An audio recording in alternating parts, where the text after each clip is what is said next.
কুমিল্লার ১৪ গ্রাম পাইলট উচ্চ বিদ্যালয় মাঠে শনিবার অনুষ্ঠিত নির্বাচনী জনসভায় বাংলাদেশ জামায়াতে ইসলামের আমির ডাক্তার শফিকুর রহমান বলেন, আমরা আর কোনো আধিপত্যবাদ বা দুর্নীতিগ্রস্ত সরকার দেখতে চাই না। আগামী সংসদ নির্বাচনে ১১ দলীয় জোটের নেতৃত্বে একটি মানবিক বাংলাদেশ গড়ে তোলা হবে, যেখানে প্রতিটি নাগরিক তার প্রাপ্য সম্মান পাবে। ডাক্তার শফিক আরও বলেন, দেশের ভবিষ্যৎ যুবকদের হাতে তুলে দিতে চাই। আমাদের প্রার্থীদের ৬২% যুবক। বেকার ভাতা নয়, কর্মসংস্থান নিশ্চিত করা হবে। ন্যায় বিচার, ধর্মনিরপেক্ষ নাগরিক অধিকার এবং শিক্ষা ব্যবস্থায় মূল পরিবর্তন আনা হবে। সভায় বাংলাদেশের বিভিন্ন সহযোগী সংগঠন ও দলীয় নেতৃবৃন্দ উপস্থিত ছিলেন।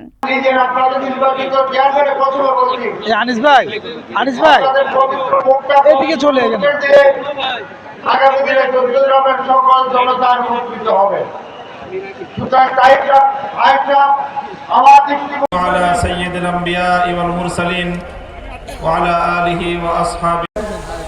একটি নতুন বাংলাদেশ গড়ার জন্য মানুষের আজকের এই ঐতিহাসিক জনসভায় সংগ্রাম করে যাব। মা বন্ধের পরিবর্তন দেখতে চাচ্ছে। 12 তারিখের পরেই 13 তারিখ যে পরিবর্তনটা আসবে, এটি আসবে আমাদের যুব সমাজের আকাঙ্ক্ষার উপর ভর করে, আমাদের মায়েদের নিরাপত্তার আকাঙ্ক্ষার উপর ভর করে, গোটা বাংলাদেশের ইজ্জতের উপর ভর করে।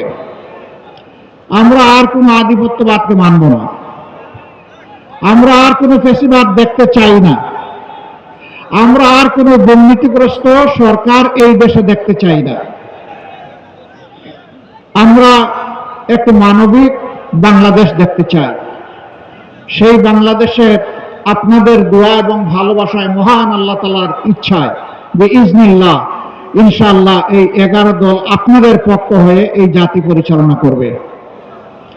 কাজেই আপনারা যদি ডাক্তার সৈয়দ আব্দুল্লাহ মোহাম্মদ তাহেরের উপর আস্থা রাখেন, তাকে বেছে নেন আপনাদের পবিত্র মূল্যবান ভোটের মাধ্যমে, ইনশাআল্লাহ আমি আল্লাহর পর ভরসা করে বলতে পারি মন্ত্রী পরিষদে একজন সিনিয়র সদস্য এই 14 গ্রাম পাবে ইনশাআল্লাহ। এখন সিদ্ধান্ত আপনাদের। 14 গ্রামবাসী এই সুযোগ কাজে লাগাবেন কিনা এটা 14 গ্রামবাসীর সিদ্ধান্ত। তবে আমি আগেই বলেছি, মূল ফয়সালা আল্লাহ রাব্বুল আলামিনের। কুল আল্লাহুম্মা মালিকাল মুলকি তুতিল মুলকা মান তাশাউ ওয়া তানজিউল মুলকা মিম্মান তাশাউ। এটা আল্লাহ তাআলার ফয়সালা, আমরা গভীরভাবে বিশ্বাস করি।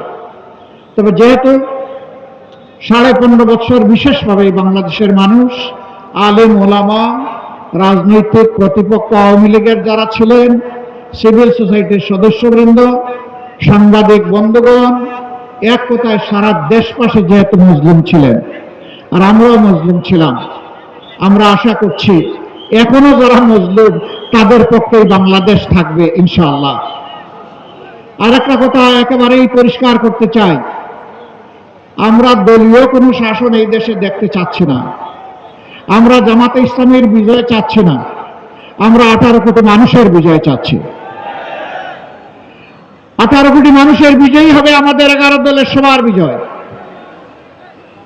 14 গ্রামে এই প্রতীকটি দাঁড়িপাল্লা। 300 আসনে বিভিন্ন জায়গায় বিভিন্ন প্রতীক থাকবে। এই প্রতীকের পক্ষেই জনগণকে সাথে নিয়ে 11 দল লড়ে যাবে ইনশাআল্লাহ। যেখানে যে প্রতীক, আমরা সেই প্রতীকের সঙ্গে হয়ে যাব এবং 300 আসনেই জিতে আসার জন্য আমাদেরকে চূড়ান্ত লড়াই করতে হবে। আমরা বিশ্বাস করি সত্যের বিজয় হবে ইনশাআল্লাহ। যা আল হক ওয়া যাহাকাল বাতিল ইন্নাল বাতিলা কানা যাহুকা। বাতিল সব তছনছ হয়ে যাবে ইনশাআল্লাহ। 5 তারিখের পর আপনারা দেখেছেন কার কি কর্মকাণ্ড, কার কি চরিত্র। আগেরটা রাখলাম, অতীতের খাতায় থাক। বর্তমান বিবেচনায় নিলেই বাংলাদেশের মানুষের জন্য সিদ্ধান্ত নেওয়া কঠিন হবে না ইনশাআল্লাহ। যারা আমার সম্পদেও হাত দেয়, যারা আমার জীবনেও হাত দেয়, যারা নিজেদের জীবনকে শেষ করে দেয় এবং যারা আমাদের মায়েদের ইজ্জতে হাত দেয়, আমার মায়ের পেটে লাথি মারে, আমার মায়ের কাপড় তুলে নেওয়ার জন্য হুঙ্কার দেয়, তাদের হাতে কি বাংলাদেশের 9 কোটি মা নিরাপদ? তো তারা মাথা গরম করলো কেন শীতের দিনে? এখন তো মাঘ মাস, নাকি এখন চৈত্র মাস? মাঘ মাসে মাথা গরম হওয়ার তো কোনো কারণ ছিল না। কারণ একটাই, যখন সাধারণ মহিলারা পর্যন্ত বলে যে নিরাপত্তার জন্য 11 দল আমাদের প্রয়োজন, যখন একজন মহিলা তার মতো করে তার পছন্দ মতো তিনি পোশাক পরে রাস্তায় এসেছেন, সাংবাদিক বন্ধু জিজ্ঞেস করেছে, আপনি আগামী বাংলাদেশের ক্ষমতায় কারে দেখতে চান? উনি বলেন জামাত। উনি আর 11 দল বলেন নাই, ওই জামাত মানেই আমরা সবাই মিলেমিশে 11 দল। বলছে কেন জামাত? ওই মহিলাটি বলেছেন জামাত আসলেই দেশটা ঠিক হবে। বলেছে তাইলে তো আপনি এই পোশাক পরতে পারবেন না। মহিলা জবাব দিচ্ছেন পারবো না, তো অন্য পোশাক পরতে হবে। তাই পরবো।